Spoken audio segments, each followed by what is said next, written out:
He has a dream, and he's working to make it a reality. He wants to create a world where business deliver real value without relying on IT. How? By democratizing the data and creating a data mesh. Lukáš Mazánek, Chief Data Officer of Raiffeisenbank, Czech Republic. Welcome to the show, Lukáš. Thank you for having me. Raiffeisenbank has an architecture vision called 2035. Can you share more details with us? What the vision is about? I certainly can. 2035, it's a long time, right? Okay, that is a reason why it is in such a long-term vision. It's because we believe it is deep structural change, and we want that everybody understand it, even from the name. So thus 2035 gives us enough time to do such a change. And the change is towards autonomy of the business and delivering new value through the data and technology around the data mesh. If you are talking about autonomy of the business, you mean autonomy exactly without relying on IT, which I was talking at the beginning about? Not really. Actually, I'm talking about autonomy of the business as a business domain. So the business should be able to deliver the business value end to end. So it is autonomous with all necessary roles and technologies inside the business domain.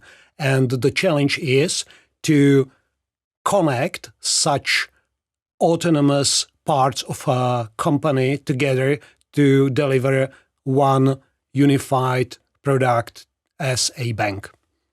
Product as a bank? Well, I mean, the product within the rules of the bank. You are responsible for the data strategy specifically. Yeah. You want to create a data mesh. You want to democratize the data inside the Raiffeisenbank. You often and like to work with terms like semantic layer. Mm-hmm. Can you explain to the audience what semantic layer is about and why it's so important for data mesh and data democratization? I'd love to. It's my pet idea, actually, lately. So I'm thinking a lot about it. Okay. First, maybe a short description of the problem we are dealing with. Our company, our enterprise is growing bigger and bigger and more complex. Basically, when you have complex environment and you add new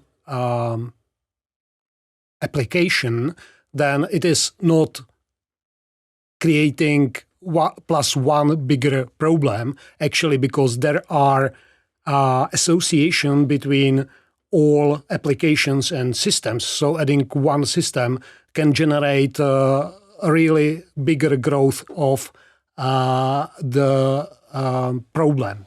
So you mean that the exponentiality growth? Exactly. It's like we have like 350 applications and systems around something like that. And if you add one more, it's not 351 because there are association between all applications, mainly the integration. And integration, it is like 35 to 60% of expenditures in IT. So adding one more application can generate hundreds of new data integration, and so the problem is growing much faster.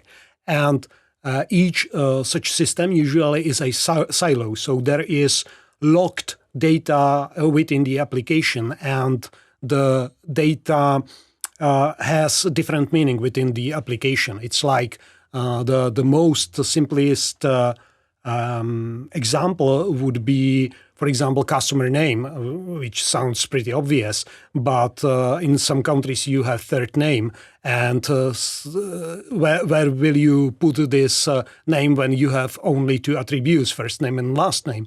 Well, it differs application to application. Some will put it in the first name, some will put it in the last name, and all of a sudden the meaning of the attribute is changed. And this is very basic example. It's much more complex, obviously, in banking industry. So you need, if you want everyone to have an easy access to the data of overall enterprise, you need to create some kind of layer which will gives you the unified meaning of the data and information. Is it similar to what we call data catalog? Well, data catalog is, I would say, the beginning. It's like a data catalog gives you the information, what attributes you have all around the organization and where these attributes are located. But you need also define the meaning of the attributes. And basically, each attribute represent, let's say, concept. It's and now we need to be really careful about words we are working with.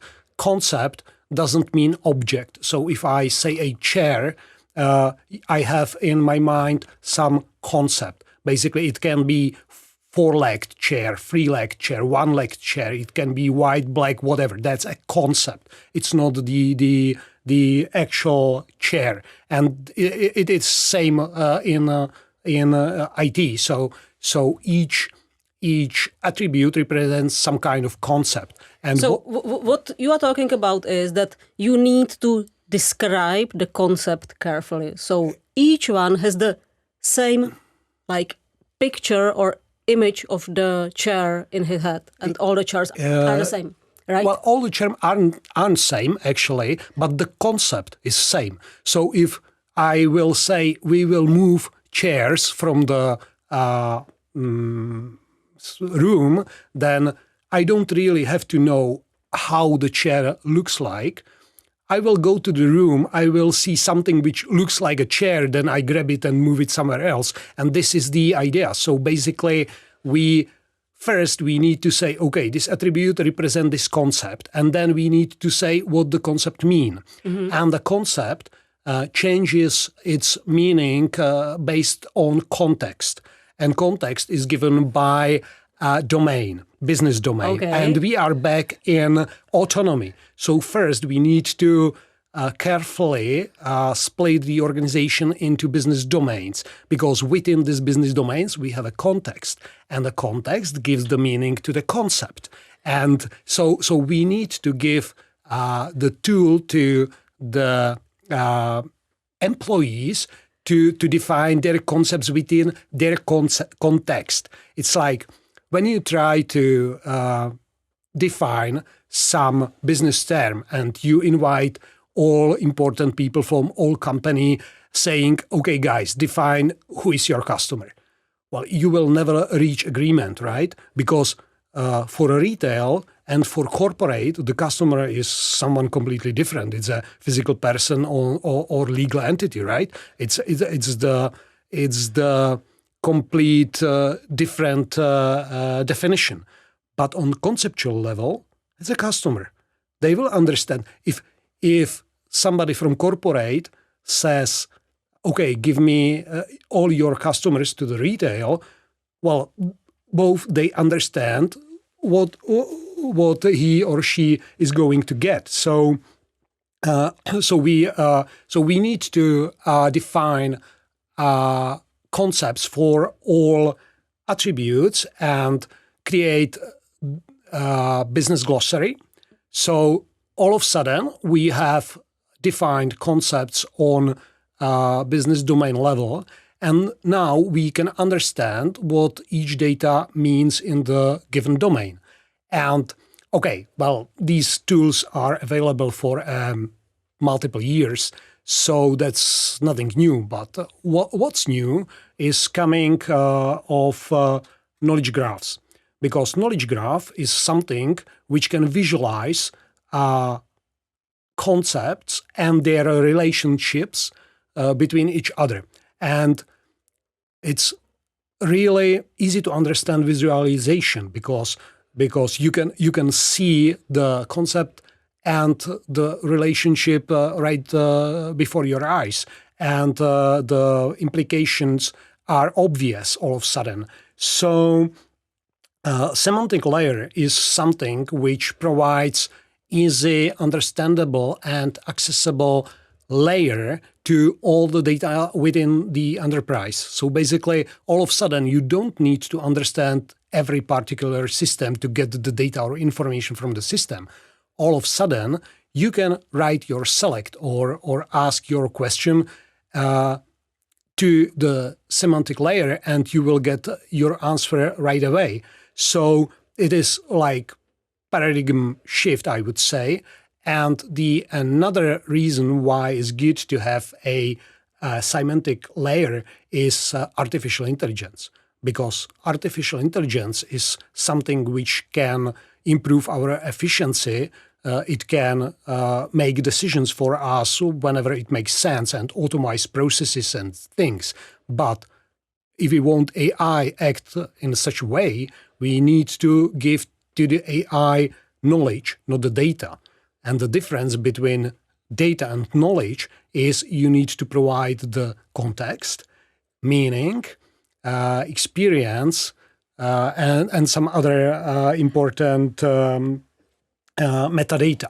So if you enrich your data with metadata and put it in the semantic layer, then all of a sudden you can train automatically your AI to provide you with some automatization, decisions, or even summaries. So I'm sorry for this long answer, but it is necessary. And does it mean that you've already started to bringing this vision to life, right?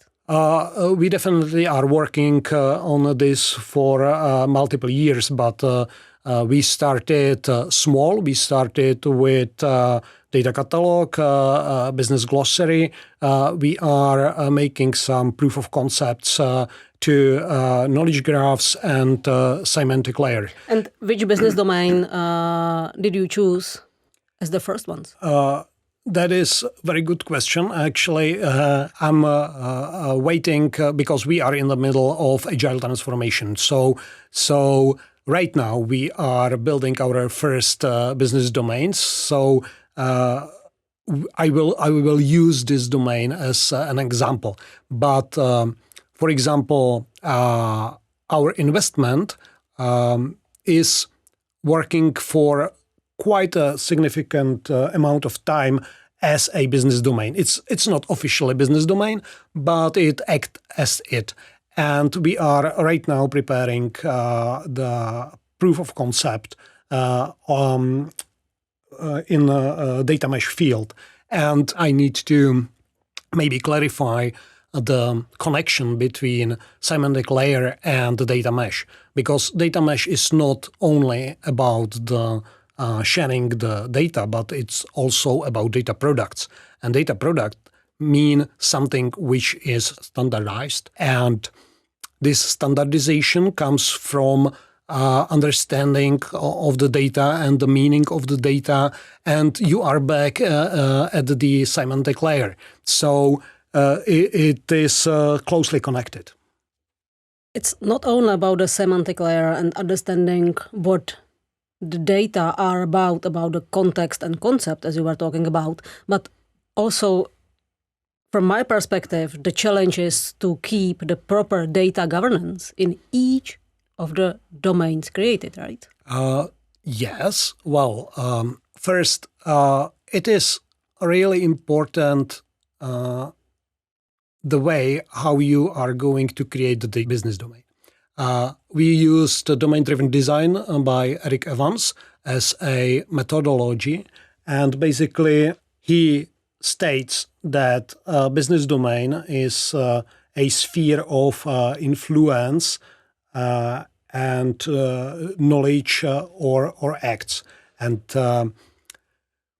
this is important because yes, you can transform your organization from a management point of view. You basically draw some lines and say, okay, this is business domain. But if this business domain hasn't influence, has knowledge, or doesn't act like a business domain, it's not business domain. You can have it in an org chart. It can even can have some manager, but still it's not business domain. Business domain needs to act like business domain. And when you do it properly, then you will get the context. And so it's from bottom up approach. Well, it manifests itself actually. You just I heard that in our retail department they had a big gathering and they were improving or thinking how to improve the way they work. And what came from this workshop was that they decided to change the organization to the daily banking payments and some other. And all of a sudden you can see that the business domain evolved by itself, because it was always there. People were acting like the domain exists. It was just hidden in the organization. So it is really important how you create your business domain. And if you do it properly, it will help you because it gives the context to the data. And now I would like to help our business to represent or display their business using conceptual language. It's described as a business knowledge blueprints in the book by Mr. Ross. So. And that this is very easy way how to describe. And again, you are back at a concept. You basically say, okay, we have a customer and he has a product, and there is some relationship has or whatever. And in this way, you can describe like whole environment or conceptual environment of the domain. And if you use such an approach and you connected it with the semantic layer or business glossary and data dictionary, all of a sudden you make everyone outside your domain to understand what it means. And being said this, I try to come back to your original question. Yeah, data governance. Okay. Our approach is to let the domain to do within the domain whatever they need, because they are P&L responsible. So it can have some reason why not to do it properly or correctly from our point of view. It's a business. Sometimes it makes sense to do something quick and dirty just to generate the profit. So whatever happens in the business domain, it's in business domain. But once it crosses the border of the business domain, and now you can see why it is so important to have correctly defined the business domain, then federative governance is applied. And federative governance, from my point of view, first, I believe in something as a governance as a code. So maybe we will touch this in data mesh later, because it should be part of data product. Basically, the data product says these are rules you can work with this data product. If you don't comply, you simply cannot. So the federative data governance, from my point of view, should be automized and should be standardized. So we would like to define some top-level ontology to put all definitions within domains together. And now I should probably define ontology. Okay, ontology And I'm sorry for this word. Nobody likes it, but I do. It's actually a very old word. You like a lot of words: semantic layer, Polish graph, ontology. Yeah. Okay, Yeah, go ahead. Yeah, I'm sorry, but it helps me to communicate. And okay, ontology is actually a very old part of philosophy, and it basically defines the things and relations between them. And so basically top-level ontology says what things we have in organization and what are their relationships. And good thing is that actually somebody did this work for us. There are open ontologies you can rely on, like, for example, FIBO, which is Financial Industry Business Ontology. And basically you can find a definition of pretty much every concept in the financial industry. It's not everything, so you will have to extend the ontology to your needs, but when you do that, it's like standard, and then you can every domain can associate to this ontology. So basically, you can do whatever you want within your domain, but once you cross the border, you need to link the concept to the top-level ontology, and all of a sudden, all business domains understands each other. But crossing the border, this happens each time when anybody else outside your domain needs your data from the specific domain, right? That's right. That's right. So it's most of the use cases. Well, actually, it depends on the industry. It's like in banking or heavily regulated industries, it will be most of the cases, actually. But there are industries where pretty much happens within the domain and a little bit is shared across. And this is the moment where the data mesh comes handy, actually, because this is the way how to share and organize the data within the domain, so in a decentralized environment, and it is also scalable. And the reason why it is possible is because we have domain ownership, as we talked about before. We have a data product, which is like package of the data with all metadata necessary, like the how it should be fresh, how often it should be delivered, the policies of the data, security requirements, whatever. This is connected and packaged all together to the data product. And then we have, and that is extremely important, we need to have self-service platform. It's basically, if we want to be autonomous, we need to provide some kind of self-service, because we don't really want every business domain to create everything from the scratch. First, because it would be a mess instead of mesh. Yeah, but also it would be too expensive. It doesn't really make sense to implement security measures 8 times, right? Like why? You can do it once. So you need to provide a self-service layer which will resolve all this necessary and boring compliance and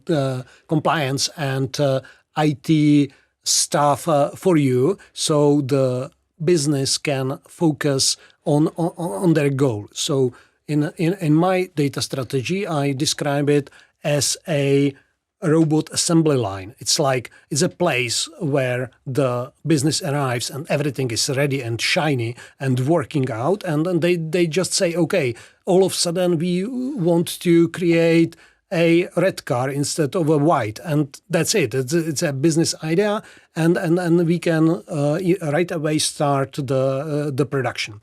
So self-service, and we have also the fourth one, which is federative governance. But we have touched this before. So. Can you give me an example of data products or specific data product?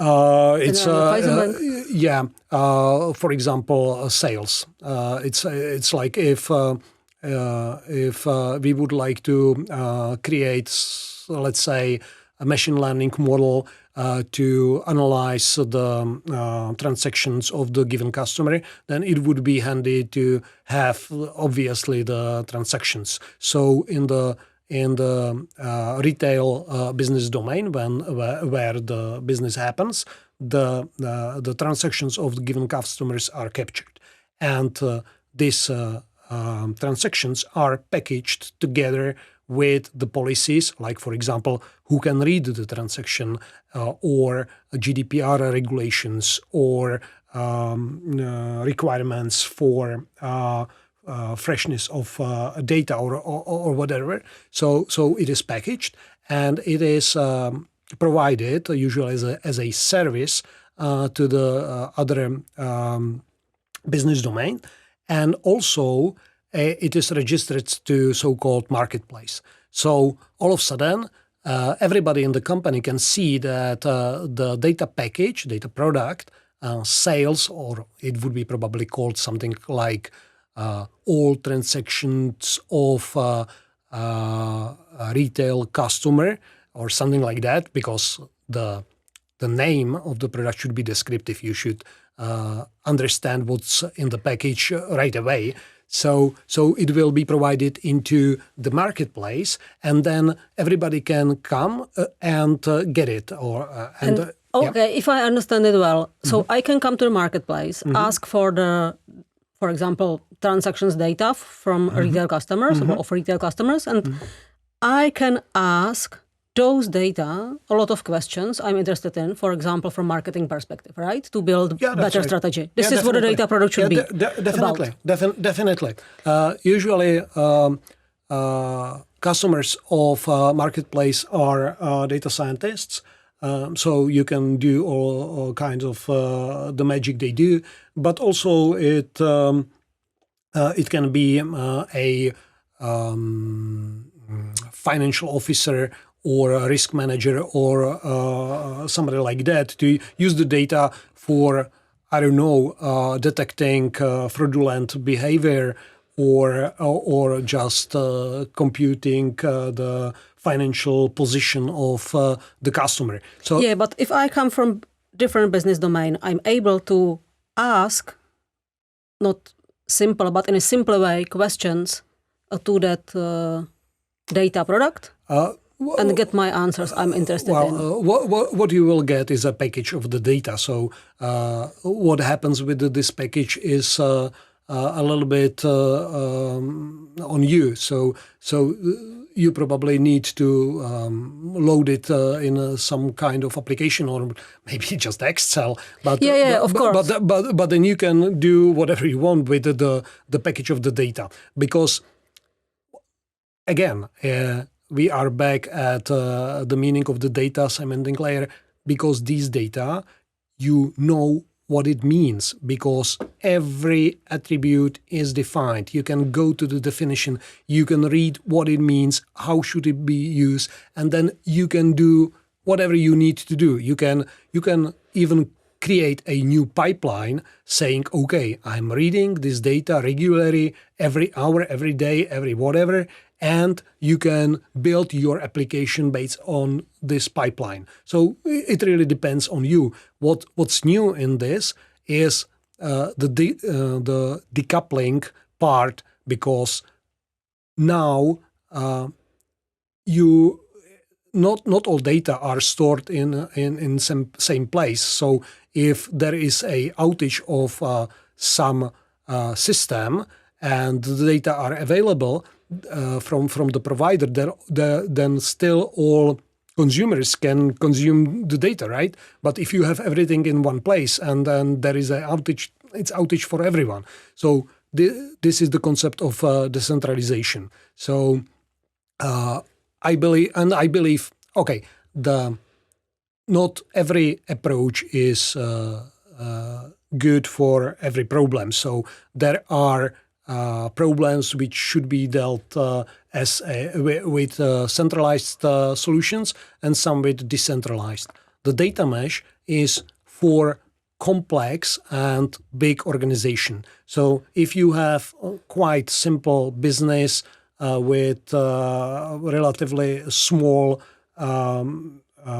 system complexity, then data mesh probably is not for you. It's like, okay, if you have 3 systems and one is main and it's not very big and everybody understands, okay, why to build data mesh? If you have hundreds of systems and nobody really knows what it means, then yes, there is a need for data mesh. When talking about one place where all the data should be stored to be available to all business domains within the organization, how does it come together with Microsoft Fabric concept? Because I think Microsoft Fabric should help a lot with going ahead with the data mesh concept. Yeah, that's an excellent question, actually, because data fabric goes perfectly with data mesh, because what I described before, the layer where the data are mapped to data catalog and business glossary and semantic layer, you don't really want to do it manually, because this is such a huge problem that I wouldn't even believe it is possible to do it manually. So you need to employ some kind of artificial intelligence. And so basically the data catalog, we can name it as a augmented data catalog, because usually in every organization, you have some place where the most metadata are concentrated. In our organization, it is data warehouse. In our data warehouse, we have, I would say, like 80% of all data of a whole enterprise, and it's very well documented. So in our case, we are going to train a large language model on top of this data and metadata, and then we can find similarities in other systems and enrich the data with the metadata from this model. And this is the way how we will populate the data dictionary, and we can also use artificial intelligence to help us with the definition of the concepts. Because if we have top-level ontology, we can train the artificial intelligence to look for similarities in definitions, and then we can also populate the business glossary and semantic layer. So data mesh is like technology. It's really the tool how to do it. The data mesh is more like organization and methodology point of view. So these two goes perfectly together. Okay, but you need some kind of maturity of your business people and also your IT people to be able to work with that together, okay? That's right. But okay, and that's very good question, because I believe that one of main goals of IT is to remove these obstacles. It's like, because actually it's called cognitive load. It measures what you need to know to be able to do your task. And we don't want that our customer is a data analyst or data scientist. And the customers, you mean? Internal customer. Customers. I'm sorry, I'm just speaking from the position of IT. Okay, so what IT needs to do is to create such an environment where these obstacles are removed. It's hidden behind some automatic rules and applications. For example, right now we are making POC on a tool for data business glossary and data dictionary, and this tool has this feature that you can create your own application as a simple configuration based on the metadata defined in this application. And so basically, if you define all your concepts and relations, and you say where the data lies in data catalog, and you do it in this application, then you can say, okay, create me an application on these concepts, and then the front end is generated. You can right away input your data, but now the data are captured with the metadata, because now the fields are connected with the concepts and the relations. So from the point of view of the user, nothing really changed, because he or she still inputs the data, but since we did this change, all of a sudden also metadata are captured. So I believe that this is one of important tasks of IT, lower the cognitive load. Do you believe that you will be able to really achieve that by 2035? I believe we will achieve that much sooner in some selected parts, and I believe this is the correct approach. I don't believe in huge transformation projects which will create completely different organization within 10 years. It's like it's too ambitious. Okay, so going step by step, creating some kind of evolution inside the bank. Yeah, because these are new approaches, new methodologies. For example, data mesh was defined 2019 by Jean-Marc Degani. So 2019, right? It's very new. So we need to be very careful, and we should start slowly. We should start small, and we should scale up.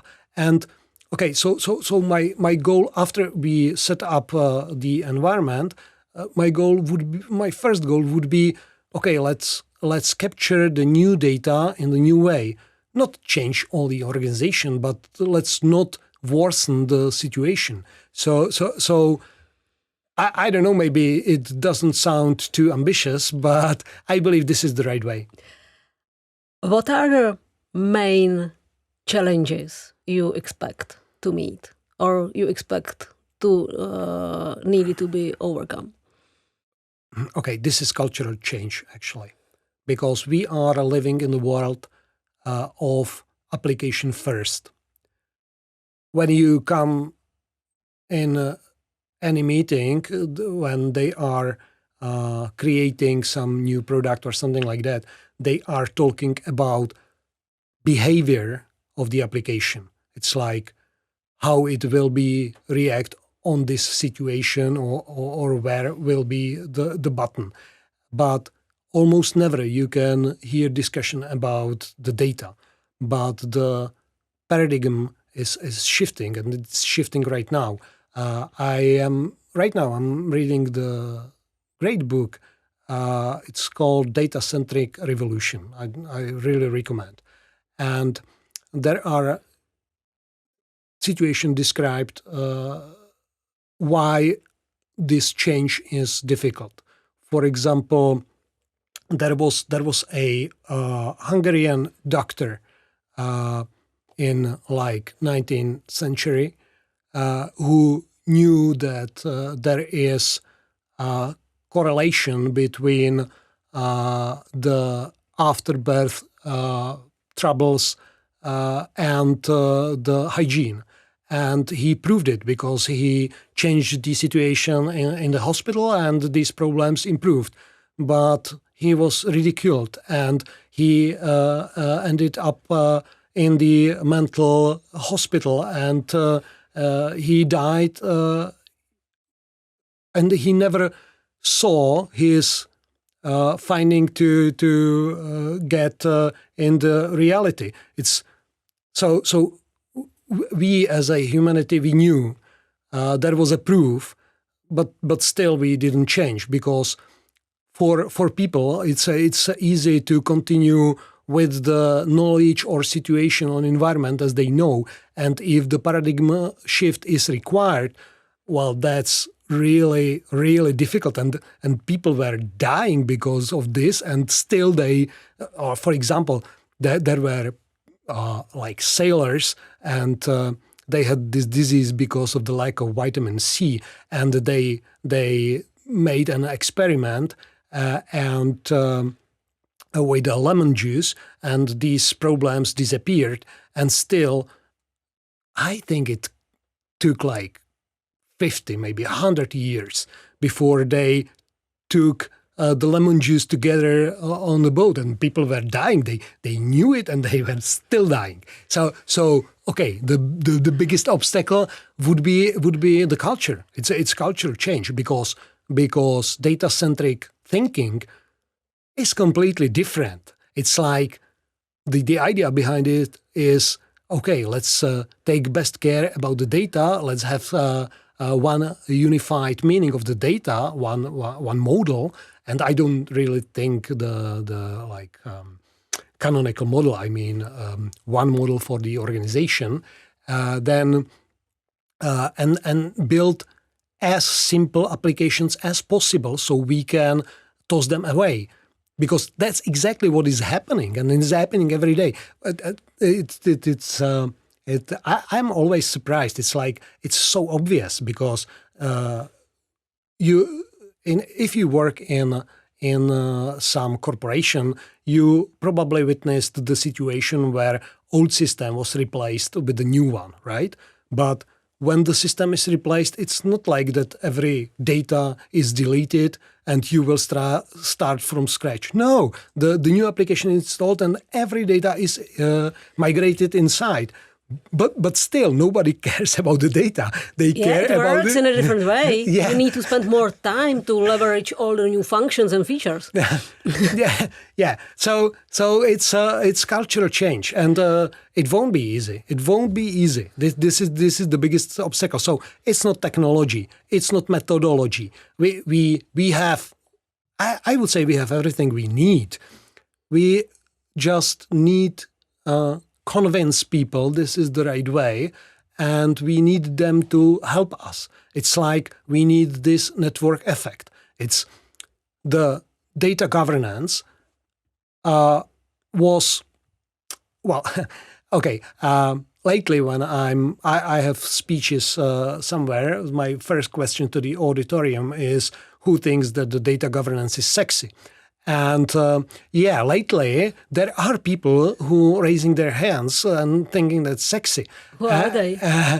Well, basically, sometimes they are even from business and IT, because people can see it more and more. So I believe that this change will happen, but this. In every organization, you have some data management team which enforce the data governance, but that's a few people, and it's like thousands of people are making data, and a few people should enforce the government. It won't work. So what we need is a network effect, and so we need to convince every employee that the data is asset. And I'm sorry for this phrase, because nobody, I think nobody really understands what it means. It's like the data as an asset means that's all. It's important. You really need, and then every employee needs to work with the data in such a manner as it is most precious asset of the company. So. Again, it's culture change. Lukáš Mazánek, Chief Data Officer of Raiffeisenbank, Czech Republic. Lukáš, thanks for being with me in the studio. Thanks for sharing your interesting insights. Thank you very much. It was a pleasure. And Ivana Karhanová is signing off.